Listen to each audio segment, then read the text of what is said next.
Okay, once again, my name is Shiloh Hatcher, and thanks for joining us. Thanks to the folks that are here. And we've got some people online as well listening in. I'm going to kind of leave it up to questions, and I'm assuming you're going to take those in the chat. Is that how that's going to work? Questions? Let's just do that. If you have questions, throw it in the chat, and they'll get those to me. I prepared today about 20 minutes ago. This is a canned presentation, though, that we did last fall. I don't know if you followed our urban forest strategic plan process, but we put this together for city council in the fall, and I'll just go through that real quick. Everybody hear me okay? Okay. Come on in. We're just getting started. Thanks for coming. And I've got some Share the Shade handouts for you too. So, yep. And we'll give some Share the Shade handouts as well. I don't know if I'll make sure that we talk about Share the Shade here in a minute. So let's go ahead and get started and run through this real fast, and then we'll just leave it up for questions, and then I'll hit you guys with a question at the end too. So here's what we did. Community engagement.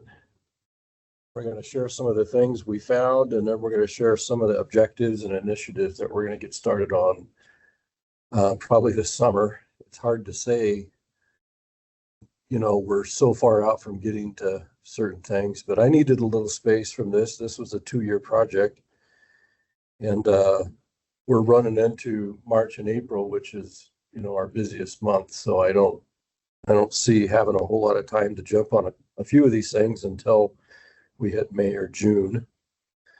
But as far as our community engagement, this gives you kind of an idea of the numbers that of community members that we talked to. And we hired a consultant, a national consultant, and they do a lot of urban forestry management plans throughout the nation. And that was Davy Resource Group. They're based out of Ohio. But we're fortunate that we have some of their team members here in Loveland and Johnstown, so they were close by. So they got to kind of walk hand in hand with us as we went through this process. The first ever that Greeley kind of waded through, we initially got the funding through a federal grant, and I'll spare you the details of how that went through the brush chipper, but it was messy. But we finished it. We found a way to finish it. We picked up a grant through the Colorado State Forest Service, and that allowed us to pick up the pieces and move on and get the strategic plan done. So here's kind of some of the things that we found, and pay attention to the bigger numbers. Those are the most important, I think, for what we're looking at. So in our polling, most of the folks like trees because they give you shade. That's my sentiments too. It's hard to live in a community without shade. And then what downsides of trees most concern you? And this one was nice to receive because a lot of these are manageable. And I'll get to the 53% here. I'm going to show you some numbers that are kind of blow you away. And when we get to talk about some of our programs and how we've changed over the last 2 years, we've been working towards some changes for about 5 or 6 that are, I would call, pretty massive changes. But just the last 2 years, we've been able to put those changes into effect. And you'll start to see what that really looks like here in a minute. So how do you feel about the number of trees in your neighborhood and how important it is having trees in your neighborhood? I would say these are unexpected numbers, and they're probably pretty common with what you would find in most communities, but Greeley is no different. This is the one that I had thought we would get a high number, and we certainly did. So do you support the city of Greeley in providing additional services and funding to maintain parkway trees? So those are trees on right of way that exist between the sidewalk and the curb.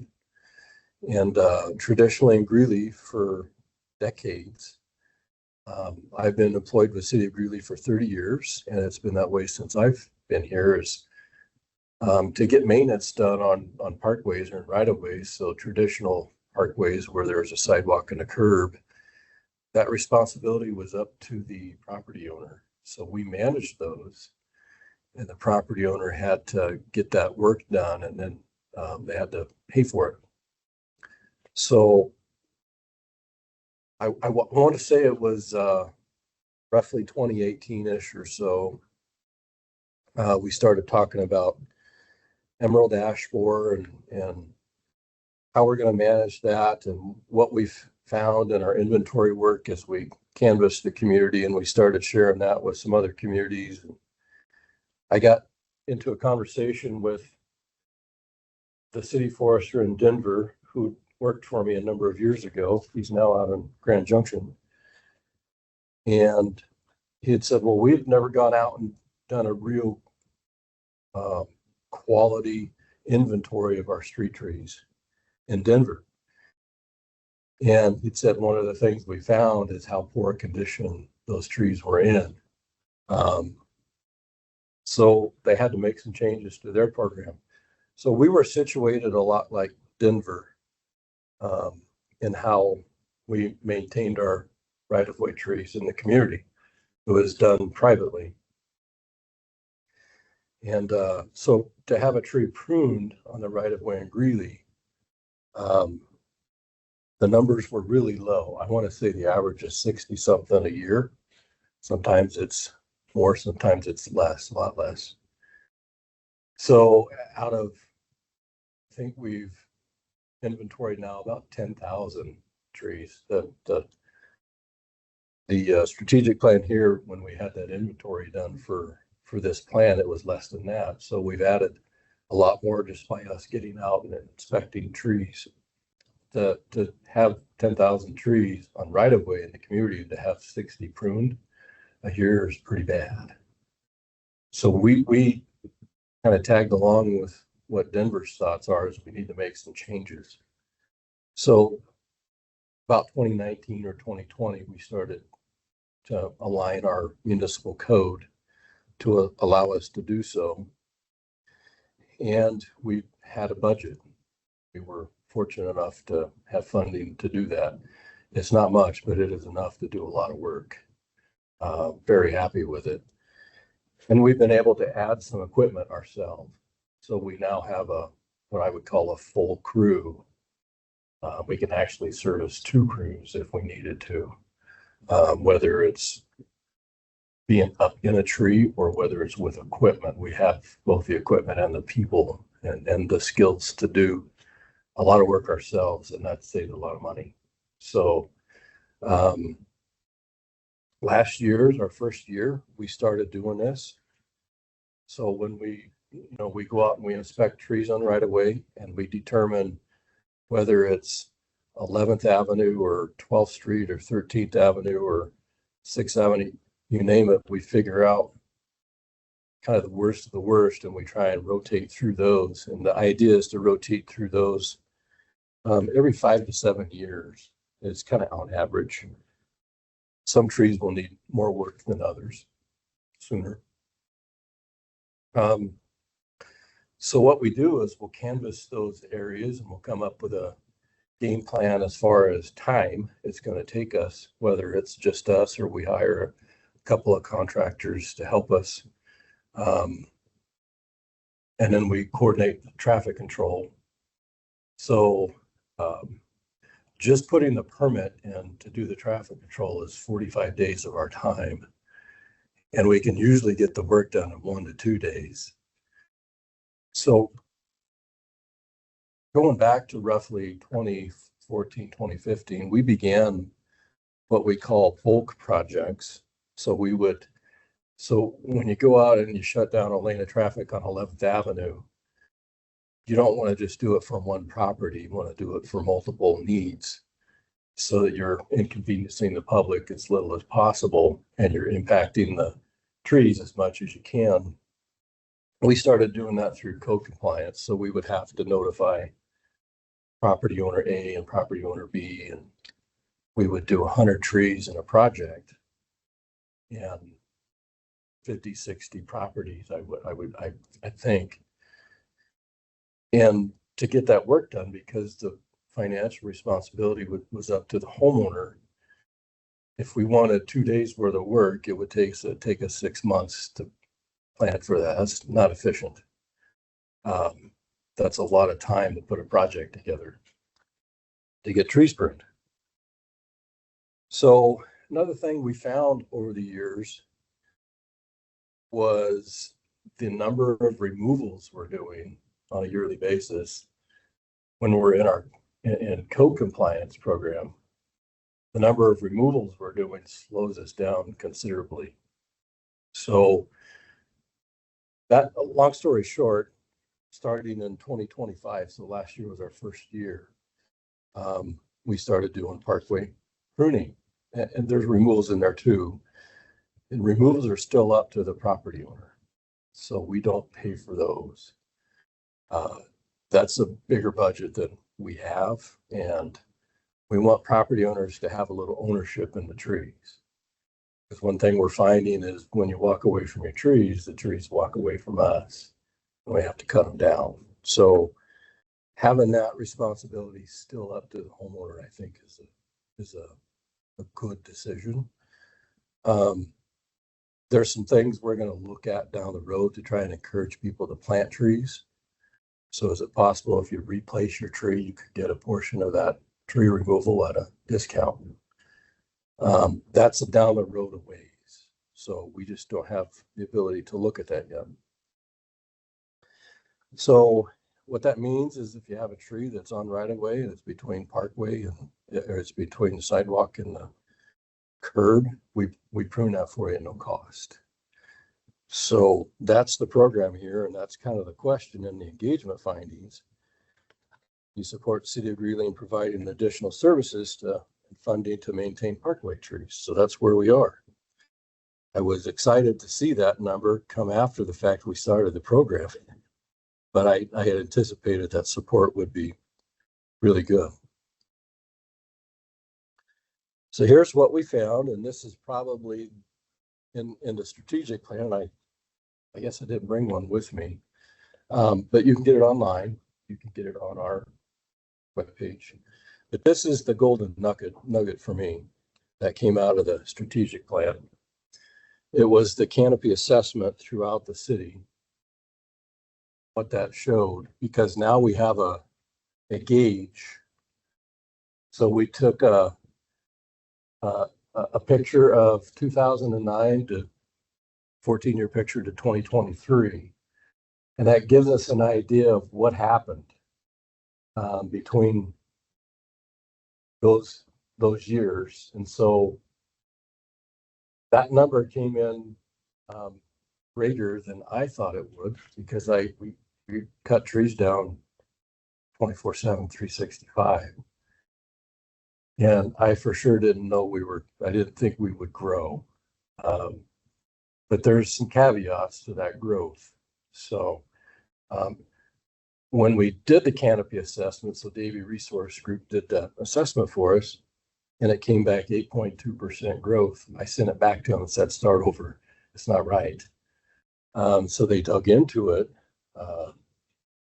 with a fine-tooth comb, and they found it was accurate, but I had to really dive into what that meant in order to understand that growth. So if you look here, the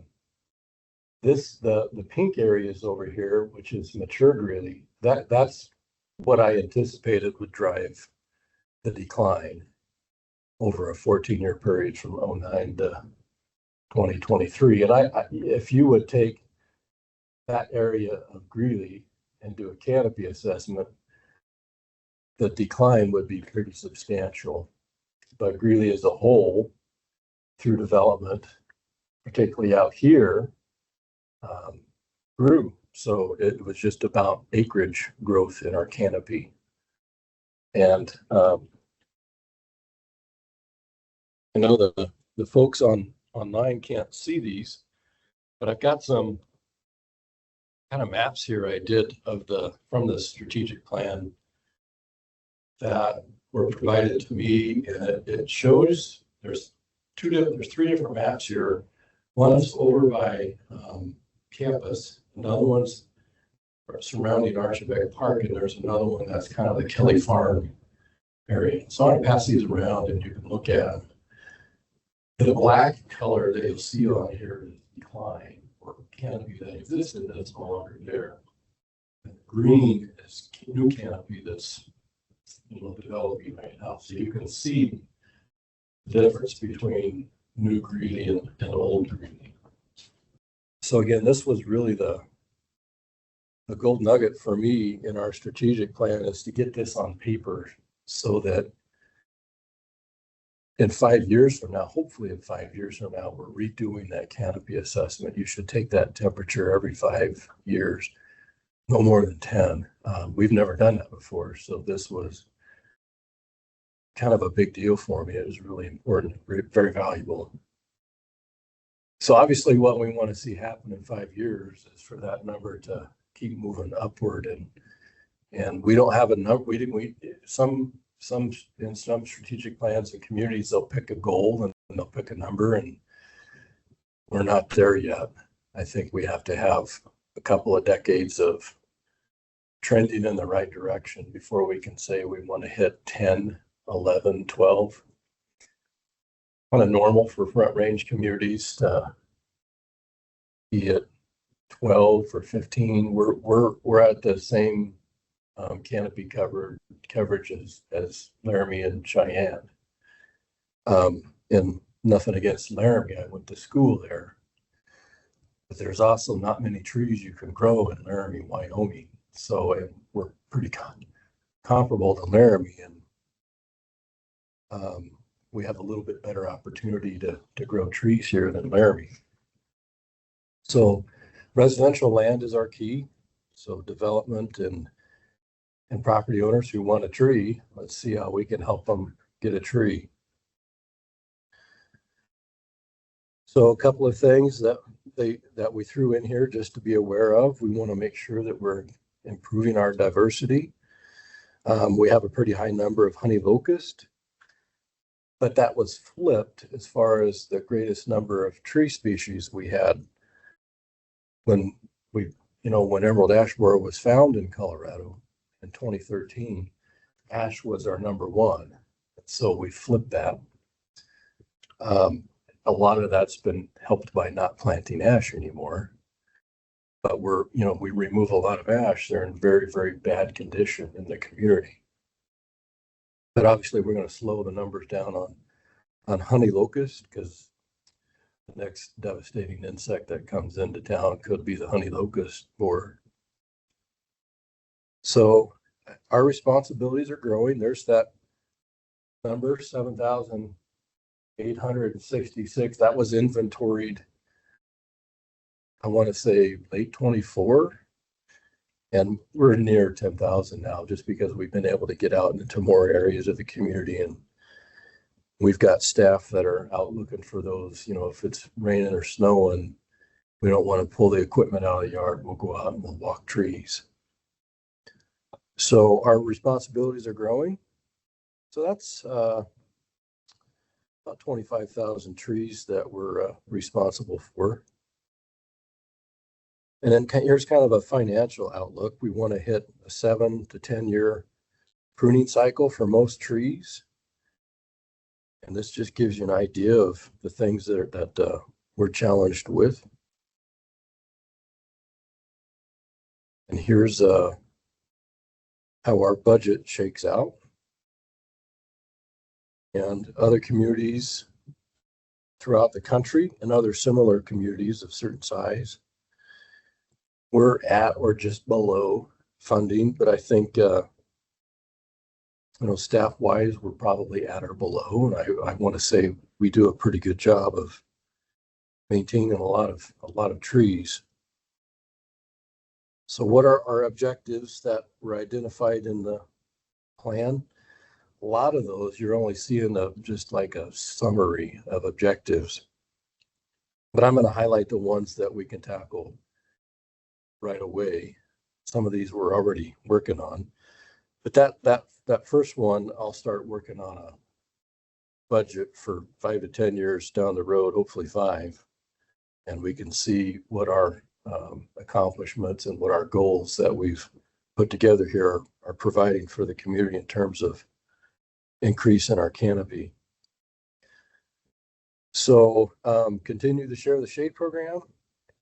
That's one of our, well, it's probably the most important program we have. It's a most important program we'll touch in the next 20 years is Share the Shade. So you can see the Share the Shade materials we have. It's a tree planting program we developed. And I don't take credit for it. It was a program that I saw that Cheyenne did, one similar, and we picked up what they did and kind of followed suit, and have been able to plant trees on private property. So we can plant trees in parks all day long, and that does a wonder for the community. But again, that residential component is so important. And that's where we really need to get a lot of trees in the ground. So the Share the Shade program, if you apply, homeowners can get up to 2 trees a year. HOAs can get up to 10.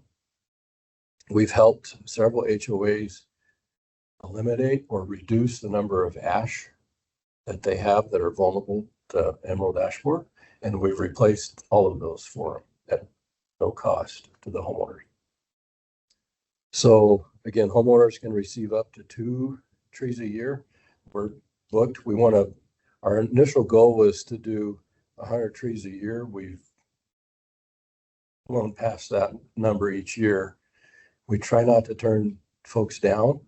And I'll pull some numbers up here in a minute so you can see what that looks like. Last year we had, we were in and out of the federal grant, and then we came into a state grant, and it helped boost our numbers in both a spring and a fall cycle.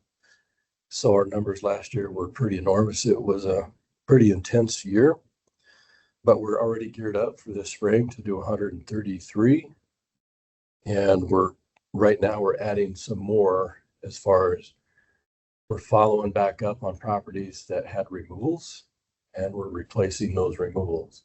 That's all voluntary. So we try to reach out to homeowners and ask them, do you want a tree?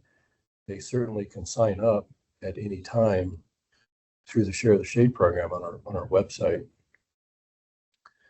So, and then one of the things I think we can tackle right away is a heritage tree program in Greeley.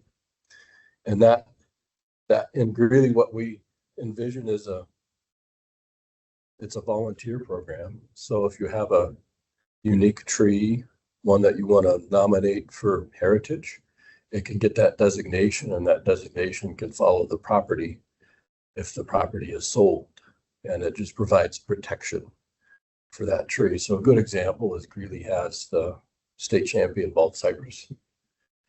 And so that's one we would want to go put in the heritage program if the property owner would raise their hand and say that seems like a good idea.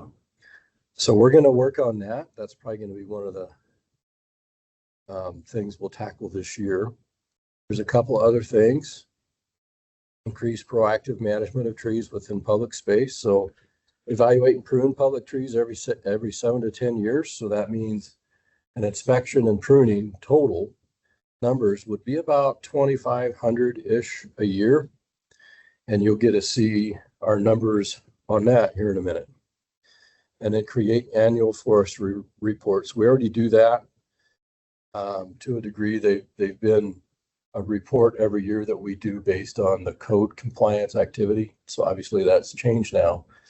So our reports will change a little bit with that. So we have to kind of adopt those. And then this is an interesting one. So continue to share the shade with the community. And one of the things we want to try and do is provide free wood chips. So our parks team in the winter will go out and mulch our trees for us, which is amazing because that saves us from having to go out, cut weeds and spray chemicals and things like that. So in the wintertime, that's what they do.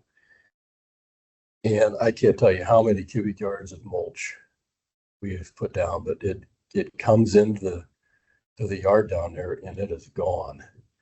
And the parks team are out utilizing it. So that wood chip is someday I'd like to provide it to the community, but we just can't bring it in fast enough. So, but that's a good thing. We're using that resource. And then here's probably a really important task we need to try and work on is an interdepartmental urban forestry group at City Hall. So just to make sure that everybody is in the know on what our challenges are. And this is one that we pride ourselves on having a great relationship with our regional partners. Greeley hosts a tree care workshop every February. This was our 36th year. We just held it 2 weeks ago. And we'll bring in 250-ish arborists, and it's professional industry. It's not open to the public. So we bring in 250 arborists from around the state, and we bring in Wyoming as well. Again, we've been doing that. We're in our 36th year. And look at the education, Greeley has helped to provide to the regional community. So a couple other things. Our team has 3 or 4, I want to say it's 3 right now, qualified evaluators for certifications that most communities require in order to get a tree care license, which Greeley is one of those. And so for a company to come into town and I want to do my own tree service, they have to have a license, and we require them to have a certification. Really, really hard to get that certification because you can't find the evaluators. Well, Greeley has 3 of them. And so Fort Collins has several and Denver has several. So we've now developed a partnership with Fort Collins and Denver that will rotate through these exams in order to get folks their certifications they need.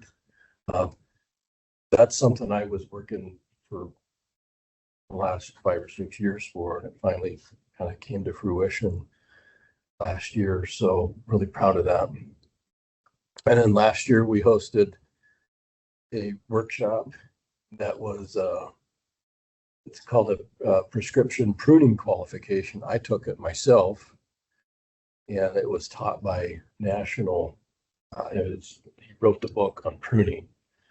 So national speakers, we brought them into Greeley, and we had that over at the Doubletree in the rec center. And there was about 100 arborists from around the state, several that came from Texas and some from Oregon, a few from the Midwest, that came into Greeley to get this pruning qualification, which, I've been pruning trees for a long time, and I went into this course and I knew the speaker would challenge us. And I've been in presentations of his before, and he always pushes your thought process. And so, I went into this one thinking, well, I'm going to kind of relax and take it easy and just learn, absorb from what he's teaching. And it was intense from the second we started at 7 o'clock until 5 o'clock. It was nonstop, and it was pruning in a way that I've never been taught before. And it was pushing envelopes, and you approached when we got done, or when we were in the middle of the sessions, we're all looking around like, that's really, really hard on trees, but it makes sense. And so we've got 4 arborists now with the city of Greeley that have this qualification, and I want to say there's about 1,000 in the country so far. So Greeley has a national footprint, and it's something that we're very, very proud of. We've got good regional partners, and I think we're doing a good job of trying to help the regional partners and us thrive.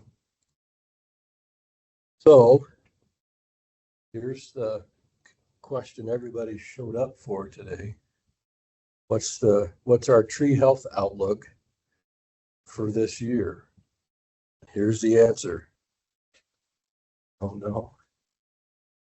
Now, I've seen trees leaf out in March before. The first ones I saw were hackberries, so I'm watching those, but I don't think they're as far along. But we've been in flower. Trees have been in flower for almost a month. So January, February trees have started. I mean, there's folks in our office, they're already have their allergies going, and it's March. So trees are in flower. Some of them are already past that stage. And if you look out there, there's trees that are getting really close. And so what does that mean for what we're up against? Well, we've seen it before. I've never seen the moisture this bad before, such a lack of moisture. But the good news is that year when I saw those trees leaf out early, that summer was nonstop rain. So cross our fingers, that's what's coming our way. But it's not good because we're up against 2 or 3 things that are pretty critical. One is frost. So if we get trees pop out and we get a 20 or 15 degree morning, those trees are in trouble. Usually they'll have enough energy to bounce back, but it depends on how hydrated they went in to the off season. So frost damage is one, and then as they start to swell, they're opening their canopy so that they gather more weight from snow. And so I usually get worried about a 1 to 2 inch snow in the springtime, or I want to say I usually get pretty worried when it's more than a 1 to 2 inch snow. Now I think just a 1 to 2 inch heavy snow is really, really problematic for us. So breakage and frost damage. Another thing that I was thinking about just this morning was the hardest hit trees that when we see these frost issues, like an early frost in the fall, or I haven't seen one of those for a long time, or a late frost in the spring, as we see massive amounts of damage on ash trees. They just don't handle it. Fortunately, right now, I'm not seeing the ash get excited about waking up yet, so that's probably a really good thing. But we went into the fall trying to align what we were going to do this summer as far as preventatively treating ash trees for emerald ash borer. And right now, I don't know that I want to pull the trigger on a lot of treatments until we get past, into May, until we get past some of those freezing issues, so that we have it down to where we know exactly where those trees that would be treated in this year's cycle exist, so we can go through them pretty fast. And I think we're gonna hold off on assigning that to treatment until we get to see them after the spring event. So, but again, there's a lot that we don't know. There's a group of front range foresters that are going to get together at the end of March over at CSU and have a discussion on things that we've seen in the last couple of weeks. So that's coming up. So that's my canned presentation. So this is our website. You can access Share the Shade.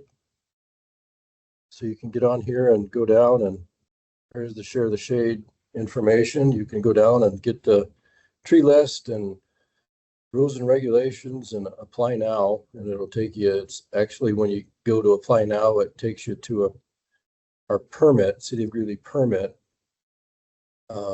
portal. So you're actually applying for a permit for Share the Shade. So, and then you can also visit our dashboard. We built this, I want to say it was 2023. So this is live. It's on the website, and it's we don't go into this per se to put numbers in here. It's all managed in our activities. So we have work order programs that we use, and we have inventory that we take on our devices. I do mine on my phone. These are the numbers that we're tracking. And again, as we're out doing the work and we hit trimmed, it shows up here. So this page is number one because it's where we started. And the idea came when we come into work and we remove trees all the time, every day. We took one down today in Sanborn Park.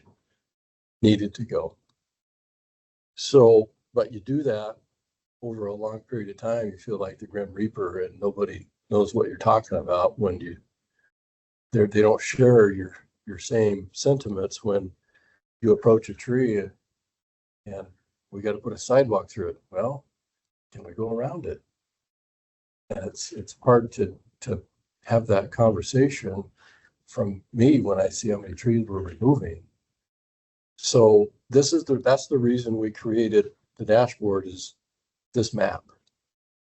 So the removals that we see, this is 10 years of removals in Greeley. And we wanted to share that with the community, that's what we're up against.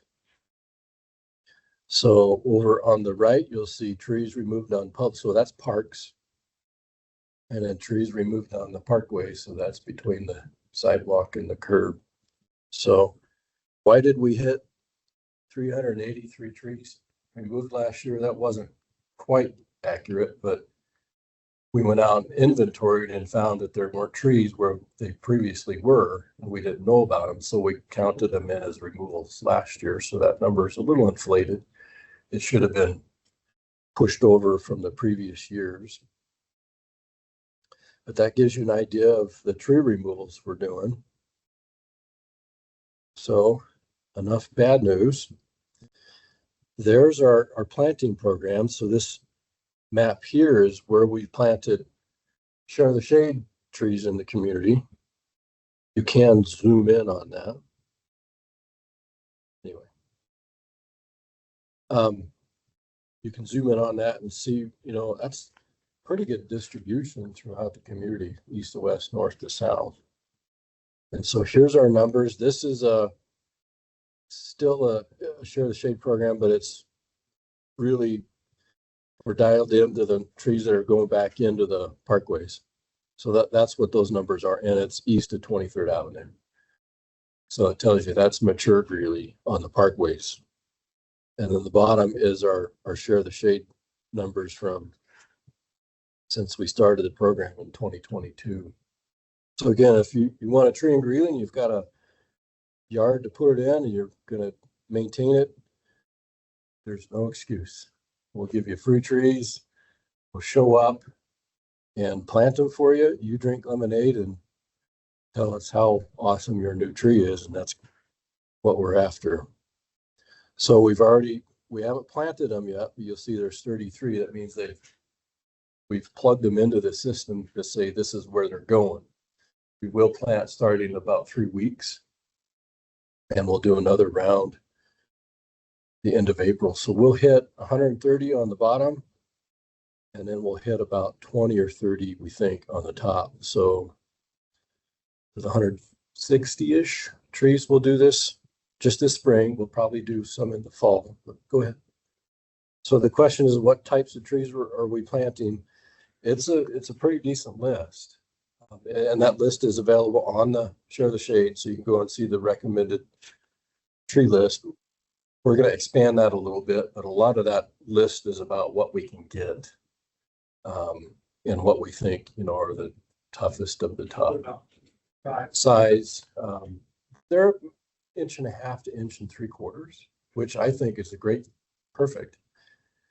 And what that allows us to do, bigger trees establish slower, and we have to have equipment for bigger trees. Well, the smaller trees we can hand carry and we can deliver 40 to 80 a day, whereas the bigger ones we can't do.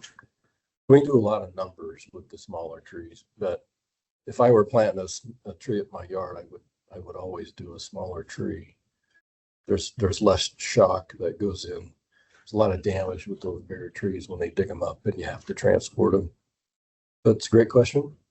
And here is some numbers of what we're doing. Parkway trees trimmed current year. You see our annual goal is 1,000. We're already up to 389, and we're at the start of March. Last year, again, was our first year in the Parkway maintenance program.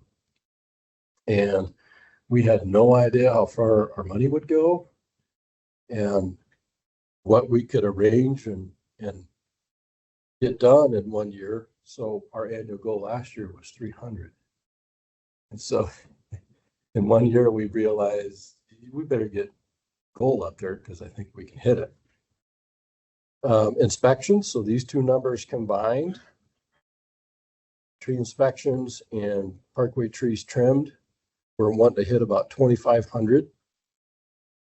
And over here on the right, you'll see traffic obstructions and tree inspection requests. So the bottom, the tree inspection, that's when folks call us and we record that and we go out, excuse me, and look at a concern, usually kind of a risky, there's a broken branch over the road on 10th Street or something like that. That's where those kinds of things go in. We'll average about 205 a year. We're at 56, and thankfully we've had those wonderful wind storms that have kept us. I've never seen anything like this winter. It's just something else. We had that. I mean, that really bad windstorm. We gauge storms by the calls we get in and by the evergreens that fall over. And that was a bad one because we lost a lot of evergreens and calls came in, but it was like 12:30 on a Friday afternoon. That's the best, that's storms, no, nothing else but Friday afternoons for some reason. But don't mind, what can we do to support our trees on our property? How often should the trees be watered given our current weather? At least twice a month. And you gotta watering is best treated treat your yard like you're trying to rain on it. So get out the sprinkler and turn it on for a while. Twice a month is ideal. I don't see a lot of moisture that's going to do us. We'll get maybe an inch of rain or snow or something like that. It's not going to catch us up. It's so dry. So twice a month, disconnect your hose at the end of the day so you don't have any freezing issues. Trees need about 10 gallons per inch in diameter. So a new tree, 20 gallons. But how do you measure that on a garden hose and a sprinkler? So I try to, when a bigger tree, I'll try to rotate north, south, east, west for 10 minutes to 15 minutes. If you're doing it consistently, you've got some moisture in the ground. So to the traffic site obstructions, we average 69 a year. So this year so that's like a stop sign or street light that's blocked by vegetation, or there's a corner and you can't see around a tree or something like that. That number went way down last year. So we averaged 69. Why did that number go down? Well, we don't know, but we'll take credit for it. We're out doing a lot more proactive pruning. That pays off. So we try to hit those kinds of things in each project that we do. So here's a table. Here's our numbers. So you can see 1 year to the next. Share the shade started at 2021. Let's go all the way over here. So there's our traffic obstructions, 40. Our average was 69 a year. Look at the year. So what was that? 2543, 2023, we did 111. So our numbers there are going down, which is what we want. Fighting for a safer community. The parkway trees trimmed. So it's this column right here. What happened? So remember I had said we want to try and hit 300 trees trimmed on parkways, and we had 1,034 at the end of December, and that helps me sleep really well. So, and look at our inspection numbers.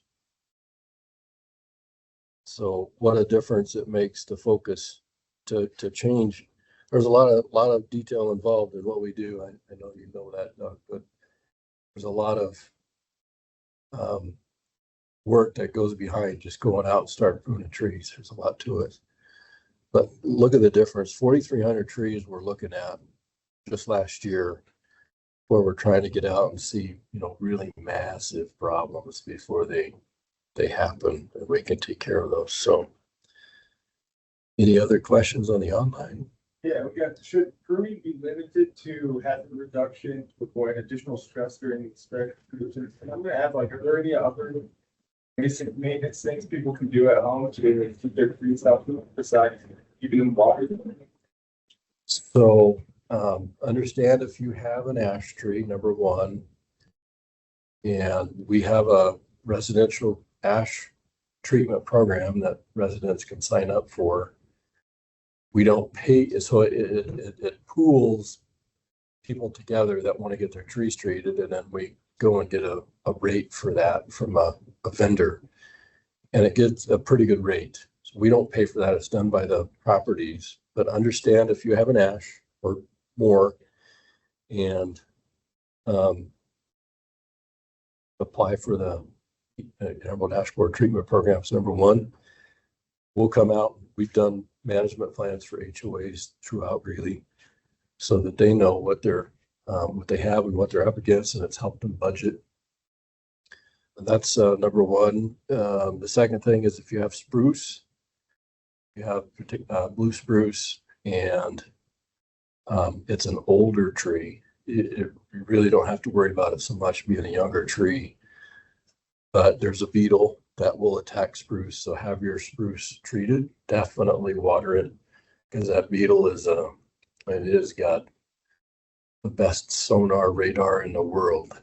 It knows a tree that's in trouble, and it will, if there's a healthy tree and there's a bad one, it goes after the bad one. It leaves the healthy one alone, and it's a killer.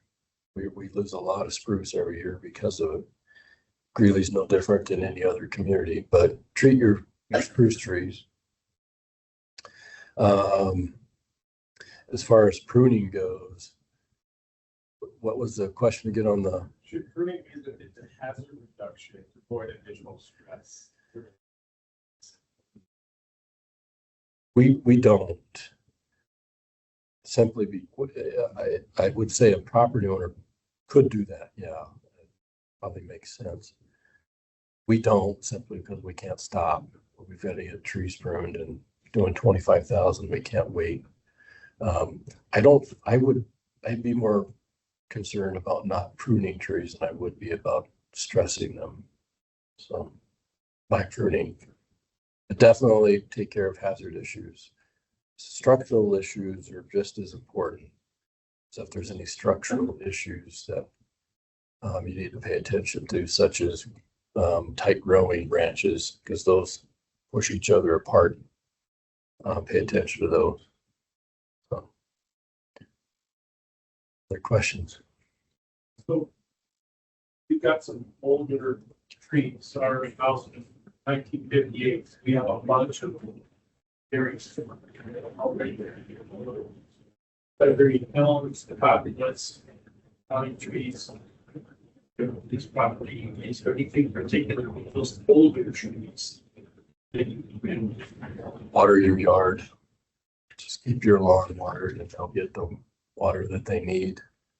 So cottonwoods, Elms, and elms are going to be, they're the cockroach of the tree world. They'll be around when every other tree is gone. So the question was, property owner has mature cottonwood, elm, pines on the property, and what to be done about what should we do about maintaining mature trees? Just water your lawn. Cottonwood, elms and cottonwoods are going to need more frequent pruning, so make sure you're attacking that every 5 to 7 years.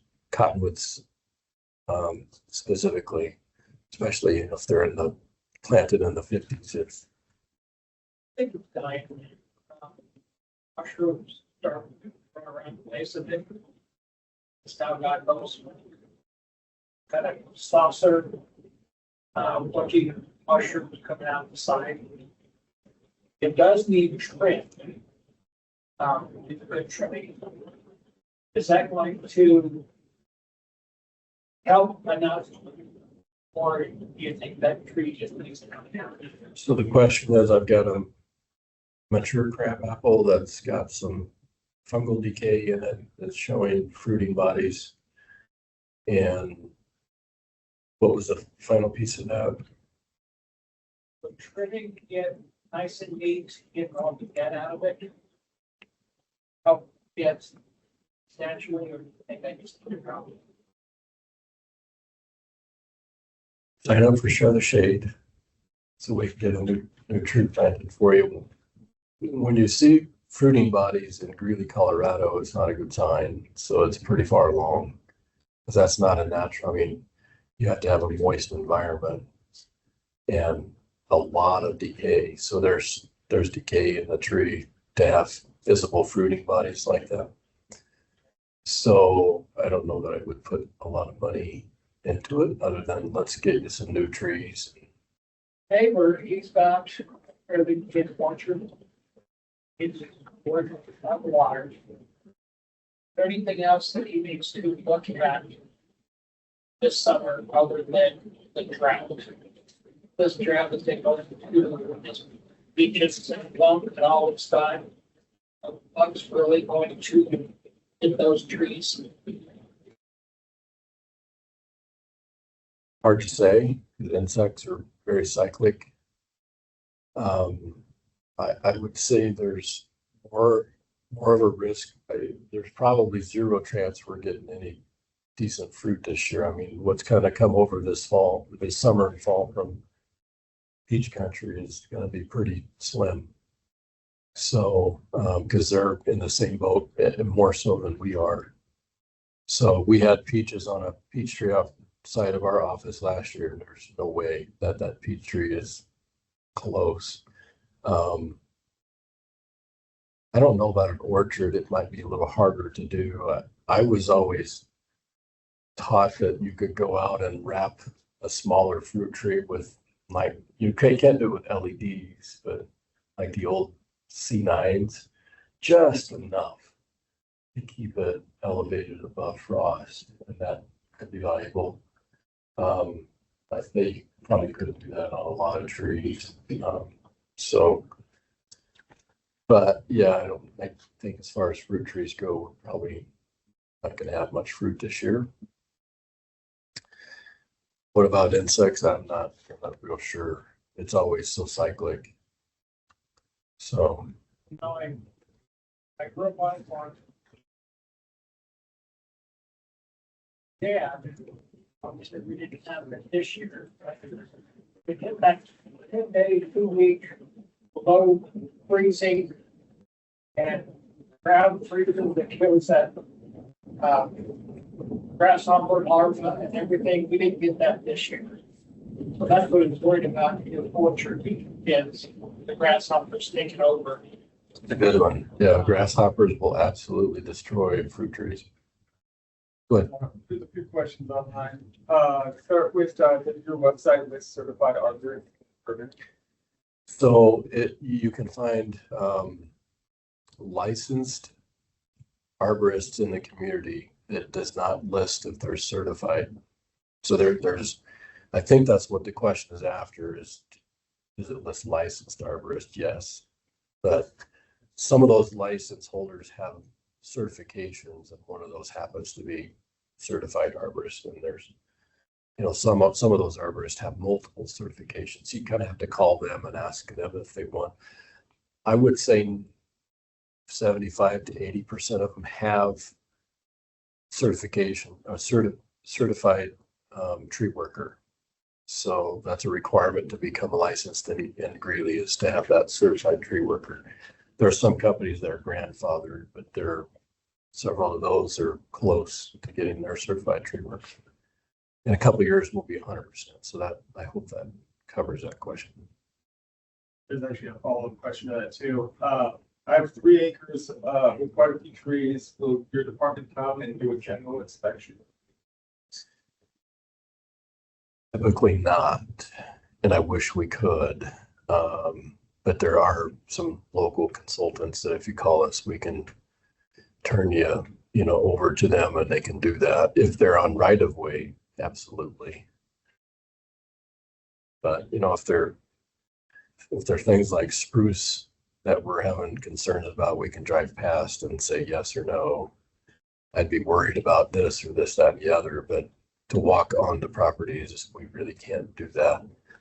We get that. That's a question we get in 6 to 10 times a week, especially in the summertime, and we can't do it, unfortunately. One more? Solution for squirrels eating. No, we've tried pepper spray and this, that, and the other, and there's no solution. There's trees that squirrels like your elm. Buckeyes they love, so be aware if you have a buckeyes and elms. So yeah, not much you can do. We tried it all. Isolated trees, if they have nothing else to jump from, you can wrap those with banding, with roofing material or whatever, so you can keep them from that. Does work, but you've got to be isolated, completely isolated. So if they can jump any distance from one thing to a tree, though, they can do it.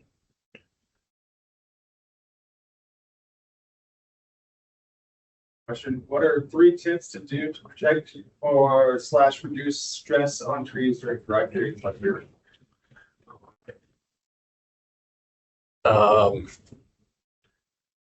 So there's watering's number one. I don't know if I can, other than that, there's some sprays you can try to get, but I think to do mature trees, the expense of doing that is it's not effective. So, and it's like a wax.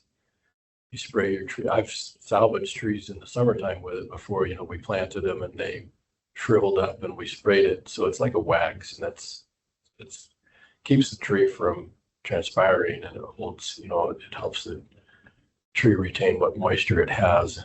So smaller trees, you can try that. I think some of the garden centers around here carry it. It's either called transfilm or anti-desiccant, one of the two, but you can try that. It's a wax. You'll have to clean your sprayer out really well, because it'll become, plugged to do that. That's one thing you could do.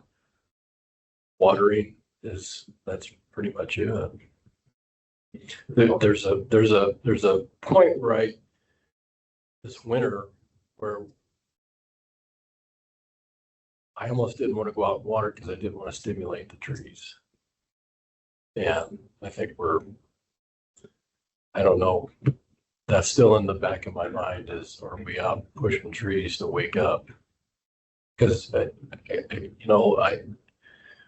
there's places in Greeley where trees grow and they don't need any water at all. It's because their soil is sandy. They drain really well. So I see things that those trees are the hardiest trees we have, because they naturally go down in the fall and they naturally come up in the spring.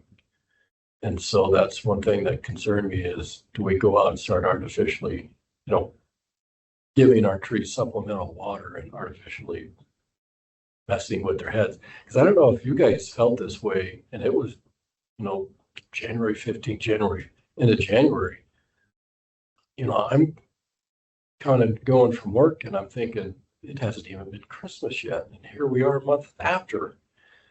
In my mind, the weather has not, I never conditioned, my mind just thought we're still waiting to get to Christmas.